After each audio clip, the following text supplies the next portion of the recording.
अस्सलाम वालेकुम। आज मैंने बनाए बहुत ही मज़ेदार पोटैटो कटलेट्स। उसके लिए चाहिए आलू 1 किलो, जिनको मैंने बॉईल कर लिया, पील कर लिया। उसके बाद इनको मैंने मैश कर लिया। मैश करने के बाद उसमें कुछ चीज़ें मिलाई, जैसे कि प्याज, हरा धनिया, चाट मसाला,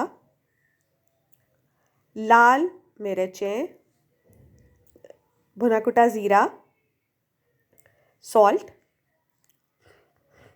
लेमन जूस। इन सब चीज़ों को मिला के मैंने मिक्स कर लिया। ये बहुत ही मज़ेदार साइड डिश बन जाती है। इसके अलावा चाय के साथ, अगर मेहमान आ जाए या ख़ुद भी आप लोगों ने चाय पीनी हो, उसके साथ ये बनाएं, बहुत ही मज़ेदार लगते हैं।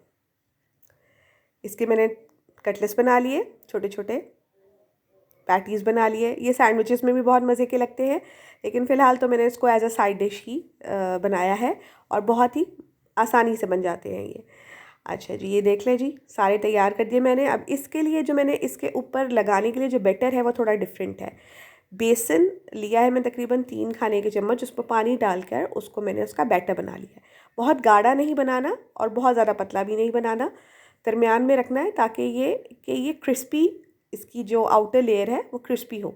इसमें नमक डालेंगे, लाल मिर्च डालेंगे और इसको हम इसका बैटर बना लेंगे। अब हम लोगों ने हल्की आंच के ऊपर कुकिंग ऑयल लेना है। शैलो फ्राइंग करनी है, डीप फ्राइंग करनी नहीं है। इसलिए अब हमने इस पे लपेटते जाना है कटलेट्स को और फ्राई करते जाना है। ये दाल चावल के साथ बहुत ही मज़ेदार लगते हैं। इसके अलावा चाय के साथ बहुत मज़ेदार लगते हैं। रोटी के साथ, मेरे बच्चे तो उसको रोटी के साथ खाना पसंद करते हैं।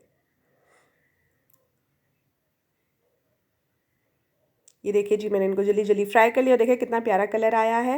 इनको गोल्डन ब्राउन हो तो इनको निकाल लीजिए। ये बहुत क्रिस्पी लेयरिंग आती है इसके ऊपर और ये बहुत ही मज़ेदार लगते हैं। इसी तरह मैं और फ्राई कर लूँगी।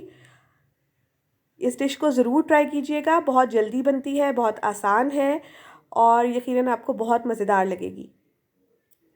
मेरे चैनल को लाइक कीजिएगा, सब्सक्राइब कीजिएगा। अल्लाह हाफ़िज़।